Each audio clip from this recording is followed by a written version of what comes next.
Hello मेरे दोस्तों, स्वागत है आप सभी का आपके अपने यूट्यूब चैनल जिसका नाम है ACNR टेक। मैं हूं आपका दोस्त और इस चैनल का होस्ट एहतसाम अख्तर। दोस्तों, हर बार की तरह लेकर आए हम एक नया वीडियो। इस वीडियो में हम बात करने वाले, जैसे कि आप लोगों को पता है, टाइप्स ऑफ कंप्रेसर के बारे में। कितने टाइप्स के कंप्रेसर होते हैं, कितने प्रकार के कंप्रेसर होते हैं, कहाँ कहाँ यूज़ होते हैं, क्लासिफिकेशन क्या है इनका, यूज़ होते हैं VRF में कौन से यूज़ होते हैं, चिलर्स में कौन से यूज़ होते हैं, इंडिविजुअल्स में कौन से यूज़ होते हैं, और इसके कुछ पार्ट्स के बारे में भी हम जानेंगे किस प्रकार से ये काम करते हैं। तो चलिए दोस्तों, शुरुआत करते हैं अपने इस वीडियो को। तो दोस्तों, हम बता दें कि सबसे पहले हम बात करने वाले टाइप्स ऑफ कंप्रेसर में सिर्फ HVAC कंप्रेसर्स के बारे में। जी हाँ दोस्तों, हालांकि बहुत सारे एयर कंप्रेसर वगैरह होते हैं, बट हम HVAC कंप्रेसर्स को ही कवर करेंगे। HVAC में जो यूज़ होते हैं कंप्रेसर, हम उतना डिटेल्स में नहीं जाएंगे। पॉजिटिव का है, पॉजिटिव डिस्प्लेसमेंट या फिर डायनामिक कंप्रेसर की तरफ नहीं जाएंगे। तो दोस्तों, शुरुआत करते हैं रोटरी कंप्रेसर से।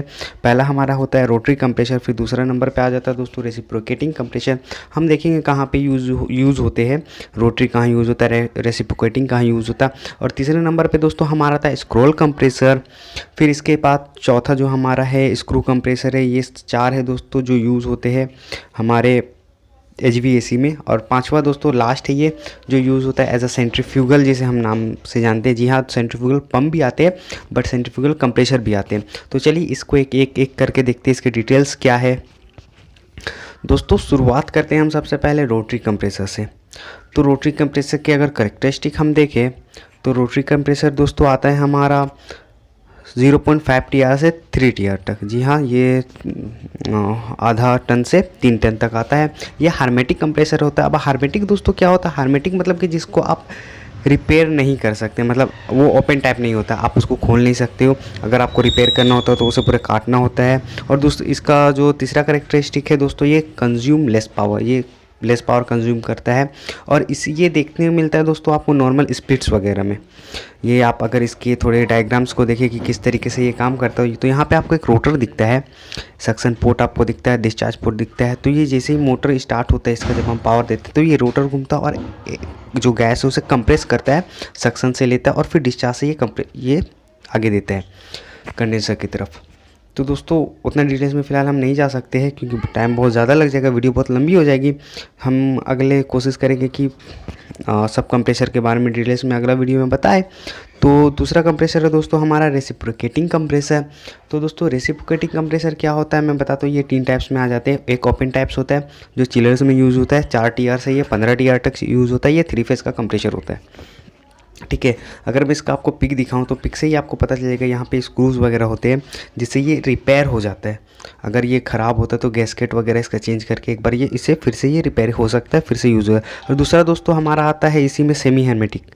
सेमी hermetic दोस्तों ये भी चिलर्स में यूज़ होता है, 50 टन से 150 TR के बीच आता है ये। और ये भी सिमिलरली आपके ओपन टाइप की तरह ही होता है। आप यहाँ पे बोल्ट्स वगैरह देख सकते हो कंप्रेसर पे, जब कंप्रेसर ख़राब हो जाए तो इजीली ये रिपेयर हो जाता है। तीसरा दोस्तों हो जाता है हमारा हार्मेटिक कंप्रेसर। हार्मेटिक जैसे कि मैंने पहले बताया कि रोटरी में भी होता है, तो इसे हमें रिपेयर करने के लिए काटना पड़ता है, मतलब ये रिपेयर होता ही नहीं, यूज़ एंड थ्रो है कैसा जी कहे तो ये देख सकते हैं आप। इसका ये पिक है जो फ्रिज वगैरह में यूज़ होता है।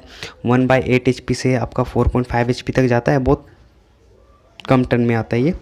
और दोस्तों आगे बढ़ते हैं और आगे आप देखेंगे कि इसका वर्किंग प्रिंसिपल क्या है।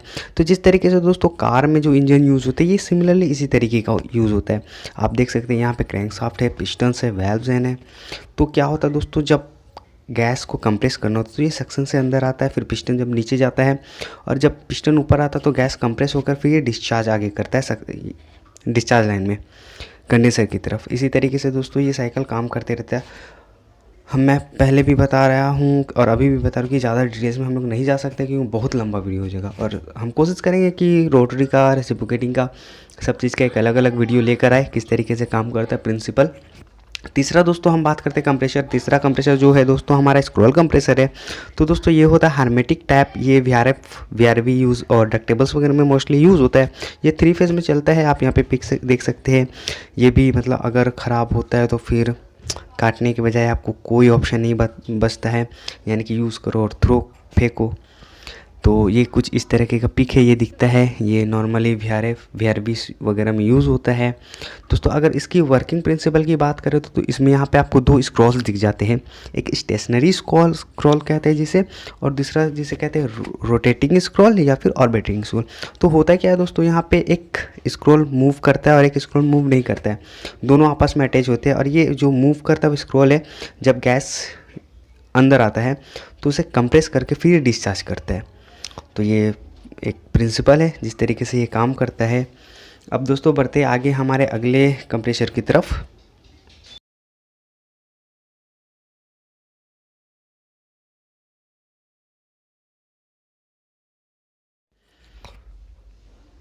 तो दोस्तों दूसरा कंप्रेसर हमारा चौथा नंबर में जो स्क्रू कंप्रेसर है। स्क्रू कंप्रेसर दोस्तों 50 TR से 500 TR तक आता है। ये भी मोस्टली 3 फेस चिलर्स वगैरह में यूज़ होता है। दोस्तों ये मैं बता दूं कि VFD ऑपरेटेड होता है और ये ज़्यादातर सूटेबल होता है R134 और R22 गैसेस के लिए। आप देख सकते हैं इसका ये पिक है एक, कि स्क्रू कंप्रेसर किस तरीके से दिखता है जब चिलर्स वगैरह में लगा होता है। तो ये अंदर का व्यू नहीं है, ये आउटसाइड का व्यू है, किस तरीके से ये दिखता है। मैं आप लोगों को दोनों व्यूज़ दिखा रहा हूँ, एक आउटसाइड का और एक इनसाइड का। तो किस तरीके से काम करता है इसके बारे में भी देख लेते हैं हम। याद रखना ये चिलर्स में ही यूज़ होते हैं स्क्रू कंप्रेसर्स। तो अगर आप देखें यहाँ पे तो इसका जो वर्किंग प्रिंसिपल है, यहाँ पे आपको दो स्क्रूज दिख जाते हैं जिसे आप रोटर भी कहते हैं। एक मेल रोटर और एक फीमेल रोटर है।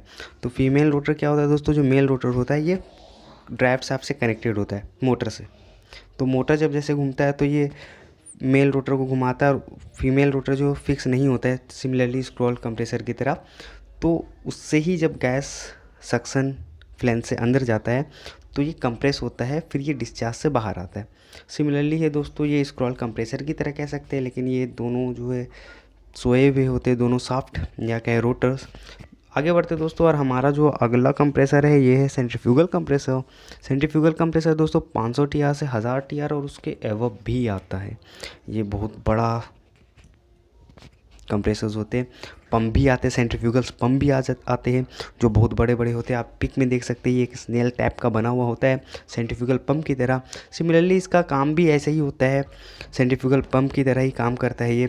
अगर इसकी डिस्क्रिप्शन में जाए तो आप देख सकते हैं यहाँ पे पार्ट्स वगैरह हैं।